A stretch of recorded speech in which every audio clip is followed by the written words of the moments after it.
Hello and welcome to What the Luxe with me, Fred Moore.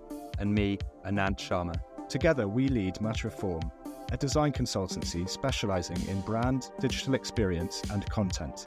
And this is a podcast that calls time on tired ideas of luxury. Alongside industry luminaries and thought leaders, we explore what truly defines category-leading products and services. It gives me great joy for our first What the Luxe live episode to have dragged James Lees, our head of strategy, over from his corner of the room, to which I am normally banned, to a local studio around the corner to talk about some of the work we do, some of the things that interest him in strategy, some of the more nuanced examples that excite both of us, the craft of strategy itself, the changing nature of human behaviour. And now we're live on a podcast. I'm going to start by asking him what he actually does. So as the strategy director at Masterminding, I basically lead the strategy department in all things related to core kind of brand strategy, innovation, and then partnering with our kind of design team on some of the more, I guess, CX focused outputs. So mapping of customer journeys, like thinking through kind of all the interactions and touch points that customers may have with a brand, not just from a marketing point of view, but like physical, digital touch points, all of that sort of stuff. I guess like it depends how like deep into my soul you want to look. Okay, we'll go deeper into your soul in a moment. When I first met James, I attended one of his meetups called Groupthink, which is an amazing network, a global network of great strategists, largely mid and junior, I think, at the time. And they'd get these amazing senior strategists to come in, often people who we really looked up to, and talk about their craft. And I sort of turned up masquerading as a junior strategist with a big question on my mind, really, which was, what is strategy? And then you joined the company and, you know, basically I'm banned from your general area of the company. So why don't you tell the people listening what you think a good strategy is? You know, strategy is like design. There's lots of different types of design, and there's lots of different kind of things that strategy is applied to in different sort of strategic disciplines. Like the thing that I always come back to with strategy is always like it's about problem identification. What is the actual problem that we're trying to solve? And then, you know, once you've got that down, it becomes easy to kind of provide a point of direction in terms of how to solve that and where to go next. And lots of people kind of fail to or you know, misjudge what their problem actually is. We see that a lot with some clients that come to us with perhaps a bit more of a kind of a symptomatic brief. You know, here are the issues that we're facing as a business. But you know, it's our job to kind of get to the heart of like the why. You know, what is the real problem hiding behind some of those business issues? I mean, this is something that I say to the consultancy team the whole time, which is, you know, if you've got a headache, is the answer chemotherapy or Nurofen? Wow. Okay, when they're weapons grade, yeah. So it's a bit dramatic, but you know, really, you can so easily just jump to the conclusion that you have a headache and assume that the solution is whatever you associate with the problem of a headache. But you've really got to get to the root cause of things. Totally, and it completely changes what your output is. I think the hard thing for us or for some clients as well is like they feel like they have to come to a lot of agencies or consultancies with like a very specific brief of like, I want these things, like I want these outputs. And, you know, I think it takes a lot of maturity with both parties, like ourselves and the client, not to just say, yes, okay, we can deliver all of those things, but to kind of look at those and go, is this actually what you need? Is this going to solve some of the issues that you have? And that's why we've gotten way better at kind of talking to our clients and getting kind of a bit of an immersion phase scoped first. That's a bit of like a problem identification phase, essentially speaking to stakeholders, perhaps speaking to customers, understanding like the business from different points of view and observing what those issues are before then going, we're going to deliver you a brand positioning or, you know, a new website or whatever the kind of deliverables might be. I think one of the things that I always admire about great strategy and our strategy team is, you know, it's quite overwhelming. There's sometimes so many things to look at, so many opinions, so much research, so much insight, so much observation, and sort of turning that into a simple path forwards can be quite intimidating sometimes.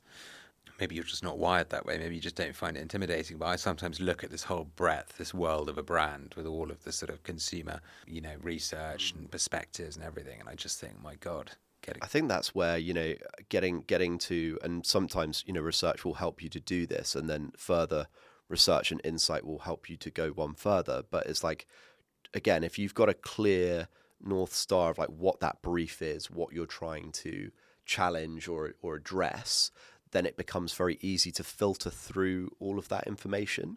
I think it's like called like the scientific method of inquiry, right? It's like you have a hypothesis and then you look to like seek whether that hypothesis is true in the data.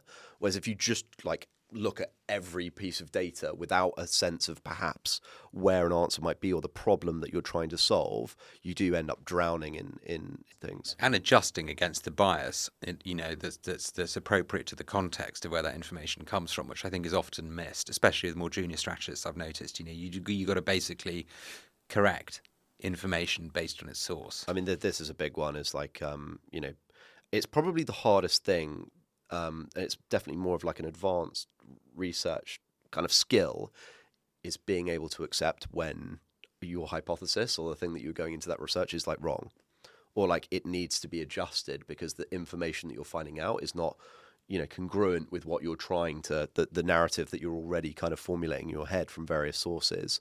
And that, like, knowing when to pivot and what pieces of data and looking at the sources and understanding kind of which has greater validity in that kind of mode when you're trying to get to an answer is like really important for sure. What do you think people tend to just get wrong in strategy? And I guess we've cited one of the things that relate to research, but one thing that is really common, and particularly it's like I think more of a junior thing perhaps, or no, I've seen many kind of seniors get this kind of wrong as well. It's like, okay, one is like trying to, and it's kind of cause and effect, trying to be the smartest person in the room. So always trying to be the smartest person in the room, like you've got all the answers, I've been here before, I've seen it before, I've done it before, all of that sort of stuff. And then kind of imposing that on your client. From a consultancy perspective, like we're there to consult, we're there to provide advice. We're also there to collaborate with our clients and lead them together to the solution. It is real partnership with our clients. So like, I think that's one thing that is a bit of a head change for some people from other strategic disciplines when they come to a more consultative practice like ours, is knowing that you're not there to just give them the answer, thanks, done your job. Like really what you're there is to like facilitate a process where you can both get to the answer that the business is comfortable with and can commit to. So many strategies, you can come up with a perfect strategy, but if you haven't involved the client in a kind of a collaborative way to get there together and you're both bought in, you both believe it, then no one's going to act on it in the end, and strategy without action at the end is kind of useless. So what does innovation mean to you? It's probably quite a well-worn definition maybe, but it's when you take two ideas that have been disparate or haven't felt comfortable before, perhaps together, or no one has thought to bring those two kind of concepts together, and then pushing them together until you get something new that feels relevant and kind of useful. We talk about innovation in terms of it being kind of both either subtle or like standout, but in most of where you're seeing like real innovation, not like invention where you're like coming up with something completely new, but like innovation where you're kind of like improving on the state of things by bringing an idea or concept or technology that hasn't been in your space before together with what you have. That's for me where innovation lies. James, as a strategist, you obviously have to put yourself into the sort of heart and mind of the customer, the end user. In our case, often the high net worth individual. What have you seen in terms of like changes of how we think about the high net worth customer? So first off, I mean, like one thing on this, which we always have to kind of remind ourselves of and kind of, ourselves, but also sometimes our clients as well, is like, those 3 letters or 4 letters, if you go ultra high net worth, it's not a person, right? That's a wealth bracket. So one thing that I try always with our clients is to get to more of like a psychographic understanding of like, who is that audience? What do they value? What have they been through? What are the things that they feel are important to their life? And, we do a lot of research with what you would call, high net worth customers. But what you quickly realize is that they are people. They're just like, in a particular wealth bracket.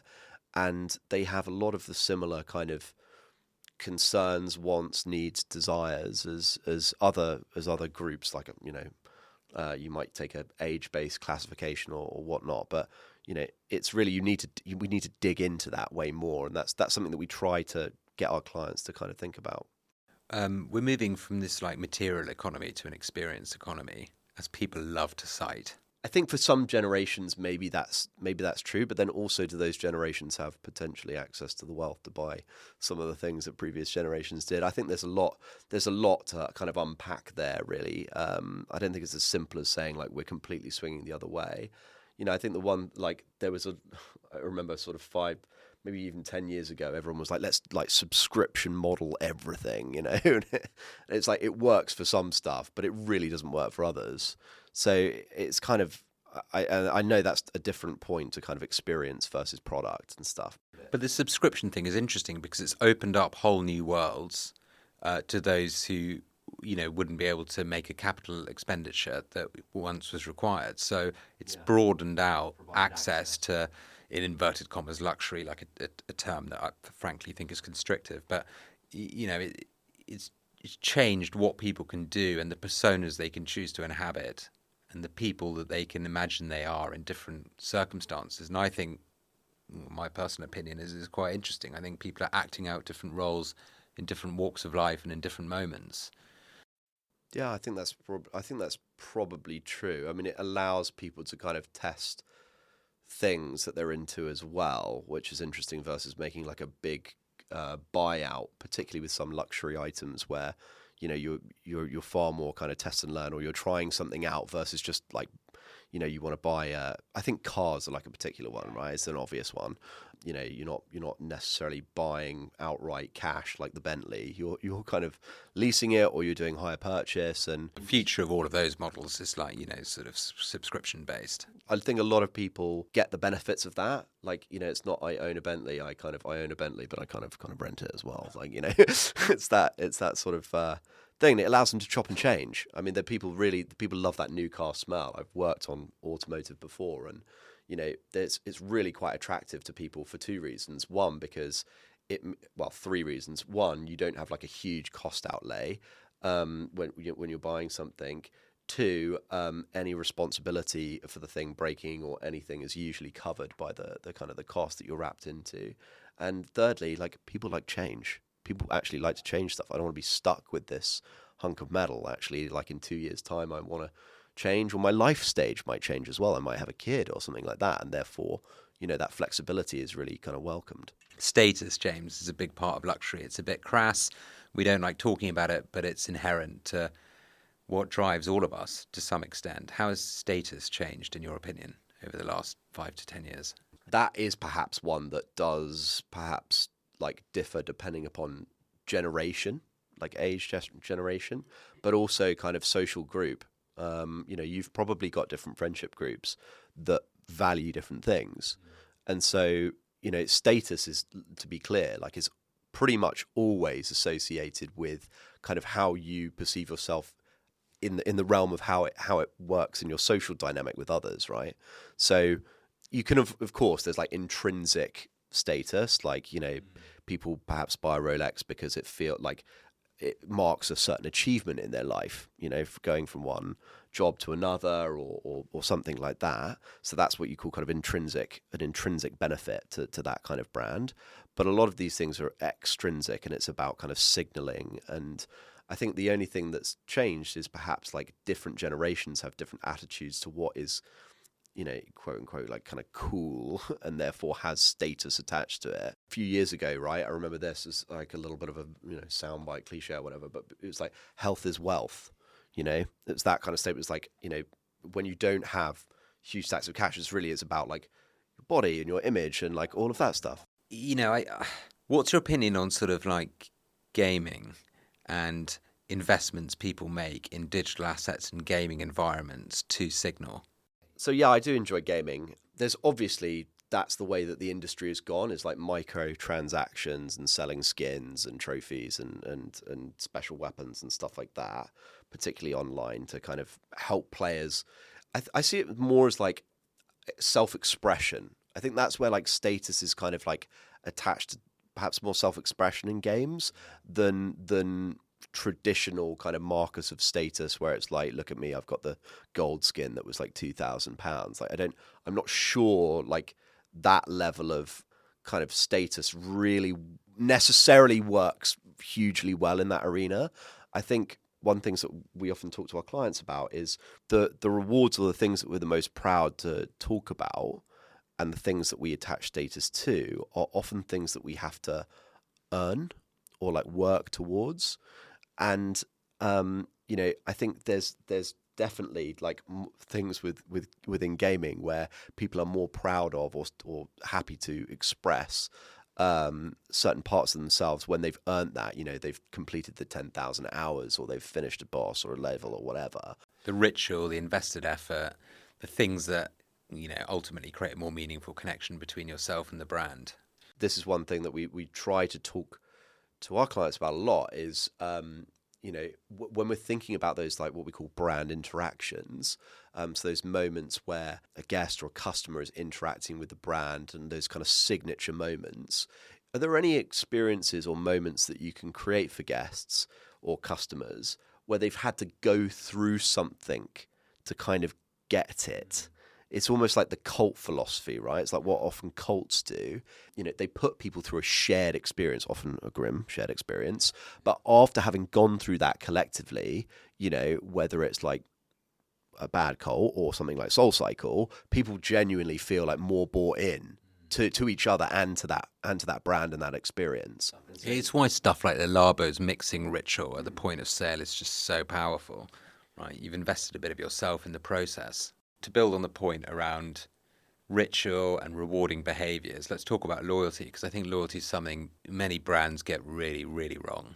I'll caveat this by saying, like, we don't usually do the kind of the big like data wonk stuff where we're processing like all of that kind of information that would lead to kind of points-based outcomes, and like those things are whole economies in themselves. It's the mechanics that sit behind how loyalty works is one thing. Yeah. But the positioning of what loyalty is, the brand of loyalty, and what loyalty delivers back to the business is definitely something that, I think is vital. So when we talk to our clients about loyalty, and this point specifically, it's always about the high ground, right? So the high ground in loyalty is always like emotional, irrational loyalty. It's like it's loyalty to a thing above and beyond kind of what perhaps makes sense for a lot of people. It's not like transactional based or just behavioral based loyalty, like supermarket shopping and stuff like that.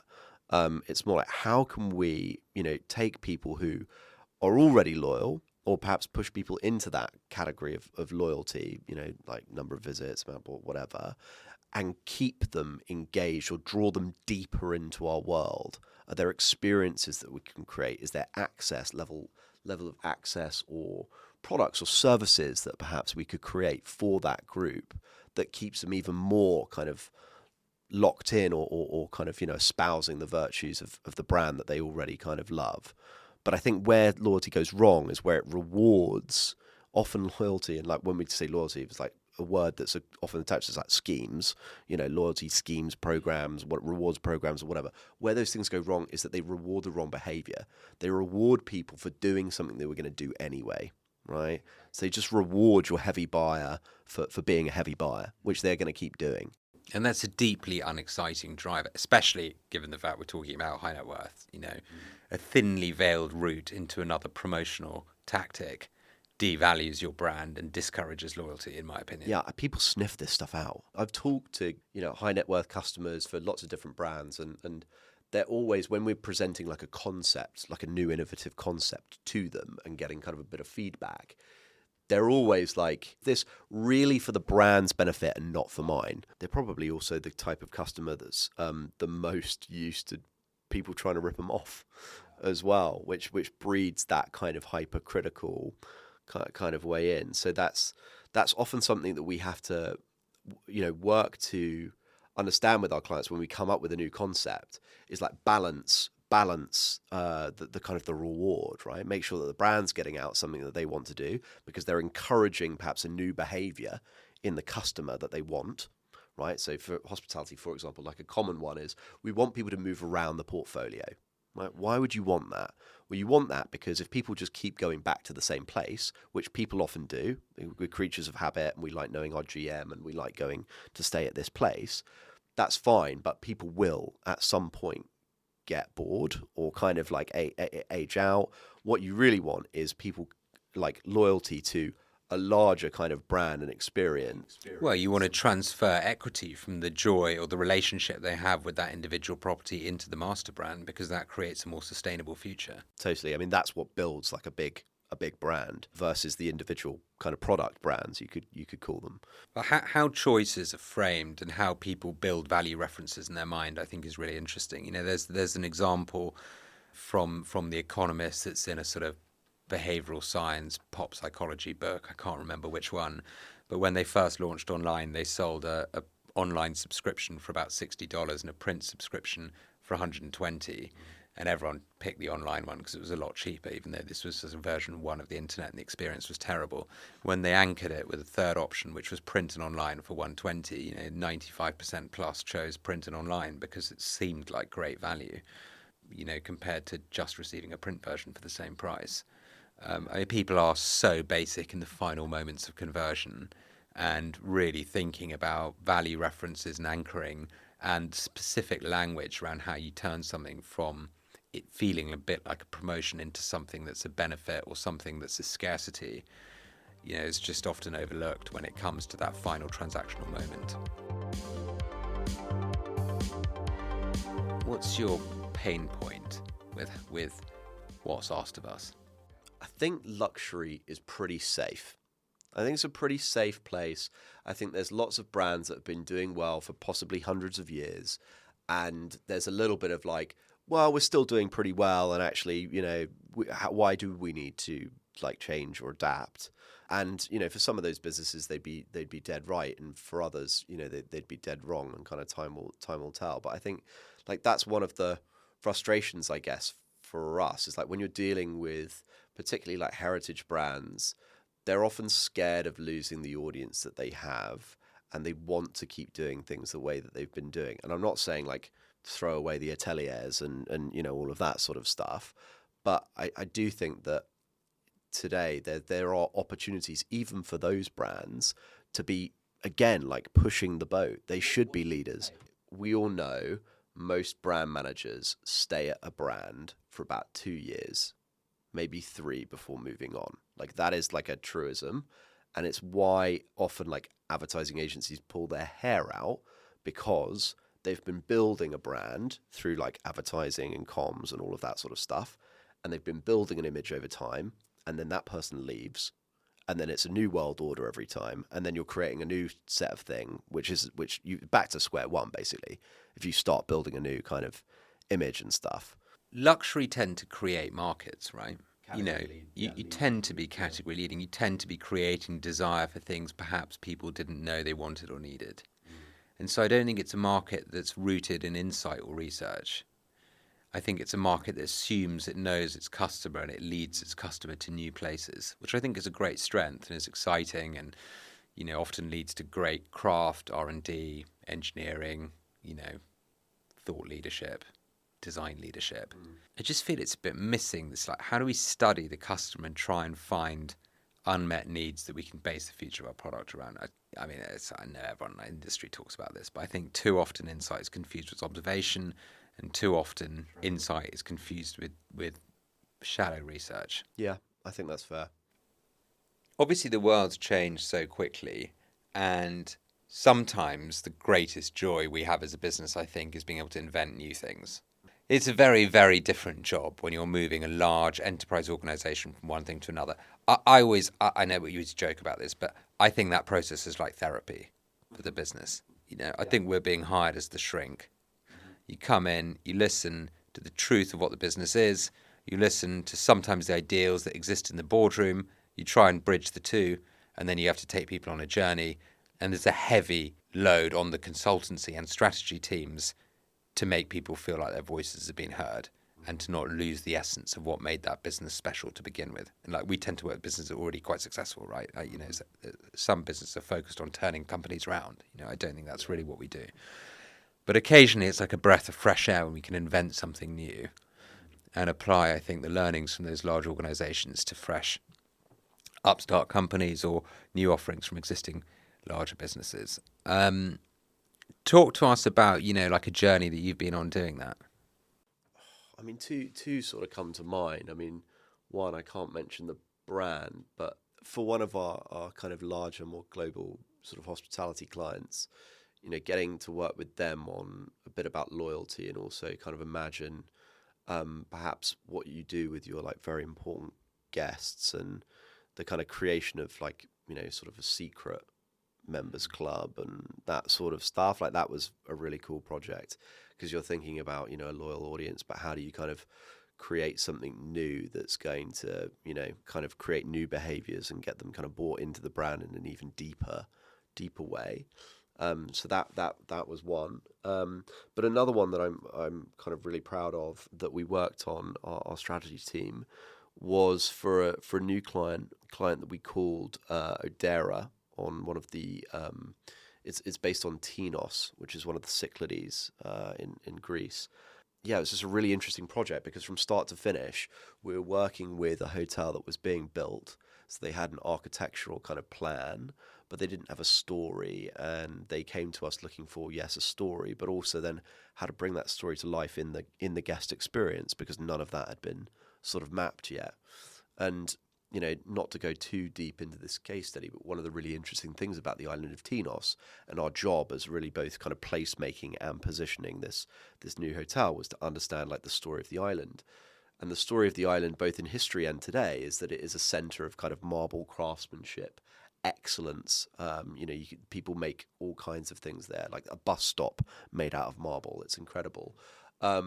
And so positioning the hotel around that, one of our proposition was like rediscovering the beauty of a world still made by hand. And that was just a great creative platform that we could then flow into every interaction along the guest experience. And that's the sort of magic that we often try and help our clients come up with, is like that sort of like creative angle, that platform that we can then infuse into the experience. And with this client, particularly with Odera, one of our signature standout experiences that we created was something called the Marble Manuscript, which is basically a very large slab of marble present within the grounds of the hotel, within its gardens, cut into cross sections. And over your time, visiting some of the marble villages, learning about the artisanship of kind of craftsmanship and that sort of stuff, you were invited and given a tutorial in how to kind of carve marble. And you get to leave a kind of a mark in the grounds of the hotel, initials or other kind of mark that's meaningful to you after sort of a bit of a tutorial. What I loved about that is because it activates that brand idea, creates a memory, creates something that's genuinely feels different and unique and tied to the place and that brand. And it feels a signature. It's a genuine signature experience. And you can bet, there's a little bit of behavioral thinking here as well. If you leave a mark on something, you're going to want to come back and see it again. I love the small things. Do you know what I mean? I like the Char Trends team. They referenced a little thing that I used in a talk last week, actually, which I loved. It's like in the inside of a Carhartt jacket, there's a little label that says first owner, second owner, third owner. I mean, it's just such a nice way of demonstrating an ethos of durability, but in a really subtle way. I love those little things. Like, I really think it's innovation. It's really subtle. It's like it's the little moments that exist often between the initiatives of different departments and how those things tie together. Like, what department's responsibility is it to make that label? Is it the brand department? Is it the manufacturer? Is it the garment design? Do you know what I mean? Like, where does that come from? And those are the moments that are lost that really matter, because customers go on a journey with brands. There's so many touch points. According to Google, there's 250,000 micro moments, 45 interactions, 250,000 micro moments between a customer, a category, and a purchase. And, we're going on this journey. We're bombarded with messages all day. I mean, there's so many messages all around us the whole time. We're filtering. And it's those little things that exist in the gaps in between that I think are very powerful. But you did raise an interesting point on this though, because you were like, who makes that happen? And I think when we get in a room with a client and we workshop these kinds of signature moments along a kind of customer map, the reality is that even for a small thing like that you have to involve so many different teams to create it. And that's where I think clients, they recognize like, actually, this is dear agency, thank you for your brilliant idea, but it's actually going to take quite a lot of operational effort. And it's on us to understand that and to frame like the value of doing it and and to make their lives easy as well. Like write the brief for like what teams probably need to be involved. How would you go about doing it? What other little things do you like at the moment? Any other little things like that? I can't think of any kind of branded examples recently where I was like, okay, like that has the same impact as quite the Carhartt example. But I did love, there was like a silly idea that I don't think ever saw the light of day, but it's like just quite a good one on the sort of effort reward thing, which was for one of our clients. It's more of a resort based model. It was a stupid idea. It came out of asking like, what would be a terrible idea? But we flipped it and it came out really interesting, which was like, what if as like a resort brand, you had like a just off beach, like out there, like let's say like 200 meters away or 100 meters away or whatever, like an anchored like restaurant, right? But the only way you can get there is if you swim to it, and like there's a little barbecue on there or whatever. But like, how much sweeter and better is that kind of food going to taste after you kind of swim to it and then come back? That's how you create a little experience. You put someone through something, a little bit of effort. What most concerns you about the world, James, that you're leaving my children? Obviously, like climate change and all of that sort of stuff. But I think, to give a more like a kind of a hairier one is perhaps like, I think it's the social media stuff. I think, to be honest, I think we were fortunate enough to grow up in an age where that didn't have the impact on our psyche that it has had and is continuing to have on younger generations. And I think there needs to be some more intelligent way of curbing some of that stuff. But it's something that I see with a lot of young people, like a lot of anxiety, a lot of kind of, poor mental health. And it's often driven by or directly associated with that. So, yeah, that's the thing that I would be worried about, like with the next generation. Oh, that's quite terrifying, actually. James, if you had to give it a job tomorrow, what would you do? I'd probably go the path not taken. I'd probably explore something like acting or something like that. If I wasn't worried about keeping a roof over my head or something, maybe, I don't know. That's always been the one for me, is like, yeah, do something that you love that can support lifestyle you want and things. What's the most exciting thing? What's the thing you're most excited about that you think is going to happen in the next 5 years? I'm probably at a similar life stage to you. Like, I'm a bit younger than you. So I've probably got personally a lot of things that are going to happen in the next 5 years, maybe, with sort of kids and stuff like that, potentially. But in terms of like in the world, what am I most excited about? I don't know. I really hope that we start to make some changes when it comes to like climate crisis and this sort of stuff. Just seems like every time we start to get something good going on that, it gets knocked back. Yeah, look, I'll say a couple of things to this. The first is I wrote a presentation it was meant to be about AI and innovation, and it ended up being a homage to the analog. And, I think there's a bit of awakening up, this realization that this fast-paced, social, clickbait world is not conducive to happiness. And look, I'm in the business of digital and brand, but I still think that it's important to have a balanced life where we take joy in what we were talking about earlier, ritual, invested effort, and like the craft of things, right? I sit on the board of the Crafts Council, and it's I think honing a skill and paying a premium for the blood, sweat and tears that go into learning something, sustaining a craft and making something. Those are things that make me hopeful. And those are things that I think are on the up. Look, record sales are increasing 20% year on year, right? Vinyl factories that were shut down are being reopened. Paperless Post makes more money from paper-based products than it does from its digital invitations. J.J. Abrams filmed Star Wars on film, which I think is funny, and didn't use CGI. He had people dressed up as little monsters. And the board game industry is on the rise, despite the fact that video gaming is the world's biggest media category. for every path of least resistance emerges like something that's valuable and, I guess becomes fetishized to some extent. And on that note, thank you very much for joining, James. It was great to walk over to your desk and drag you off to the studio. Fun and games. Thanks so much for listening. This has been What the Luxe.